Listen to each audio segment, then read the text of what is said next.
aku pamit ke pertama aku pamit ke ibu kosku. Di situ aku sebenarnya udah telat bayar uang kos 1 bulan ya kan. Itu sekitar 300 ribuan. Terus ketika aku pamit, aku bilang ke ibu kosku, Bu, terima kasih ya atas semua kebaikan ibu. Hari ini Marisa mau pamit, mau balik ke Medan, aku bilang gitu kan. Terus, oh yaudah, katanya gitu. Terus dia sambil peluk aku, dia nangis, aku juga terharu kan, karena dia baik. Kenapa aku bilang baik? Tapi nggak tahu ya ke aku doang kayaknya menurutku.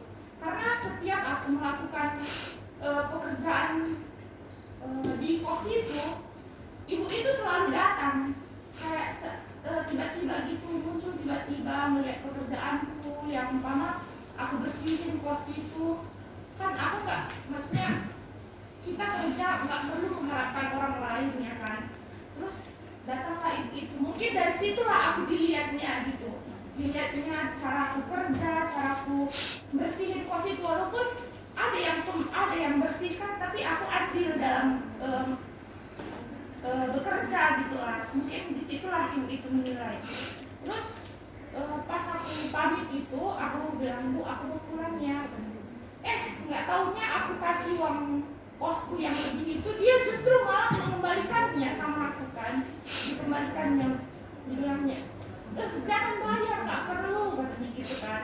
Terus kenapa Bu? Aku bilang nggak apa-apa, ini nanti untuk jajan kamu di pesawat, mana tahu kamu lapar, katanya gitu kan.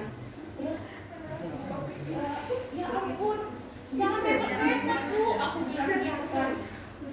Nggak apa-apa Marisa, katanya gitu. Nanti kalau aku mau jalan-jalan ke Medan, temenin aku ya, katanya gitu kan. Oh iya Bu, nggak apa-apa, dengan senang hati, aku bilang gitu. Kemudian setelah aku pulang dari rumah ibu kosku, aku ke rumah temanku ini orang Padang. Jadi teman dekatku, jadi aku dekat sama orang tuanya. Karena ya namanya kita merantau kan, kalau bisa, kalau orang bilang ulah tertewas. Jadi apa yang bisa kita kerjakan, kita kerjakan. Walaupun ada pembantunya sekalipun kan, kita entah minum, entah makan gitu, kita cucilah piringnya gitu kan. Jadi kan tanpa orang ngomong, pasti orang memperhatikan, oh anak ini rajin, anak ini pasti baik.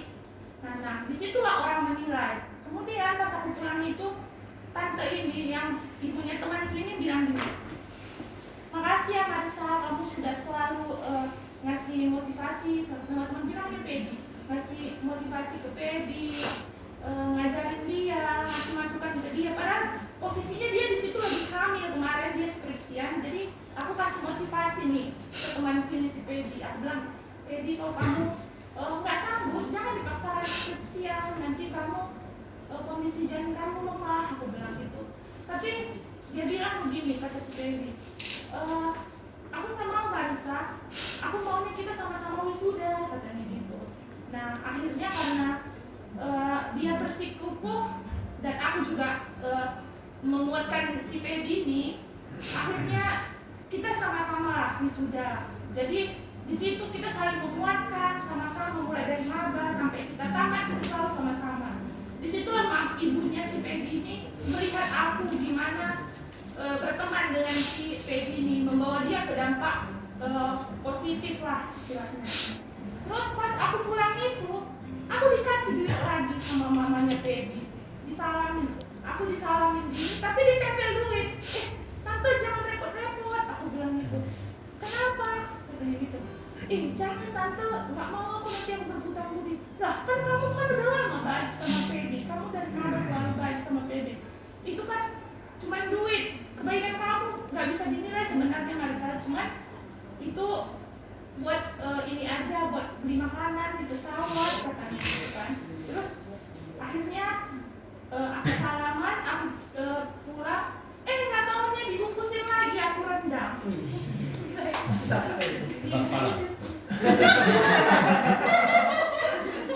Karena dia kan orang Padang, ada rumah makannya.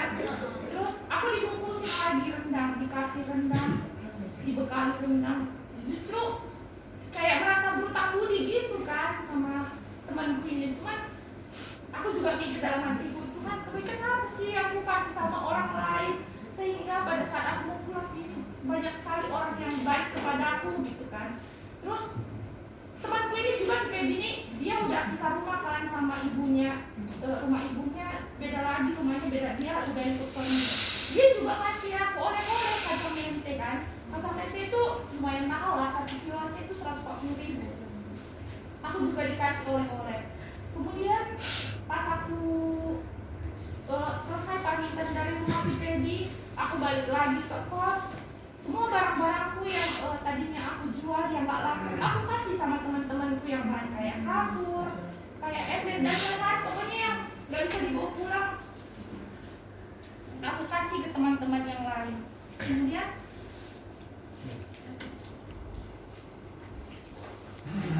besoknya aku berangkat mau balik ke Medan. Pas di bandara, sebenarnya yang aku pesan tiket ini sama adik kelasku, cuma dia punya temannya ini bantu aku untuk check-in kan barang-barangku di bandara kan.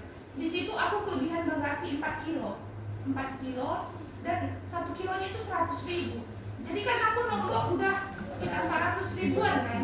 Padahal niatku tadi jual-jual perabotanku untuk menutupi bagasiku yang lewat itu kan.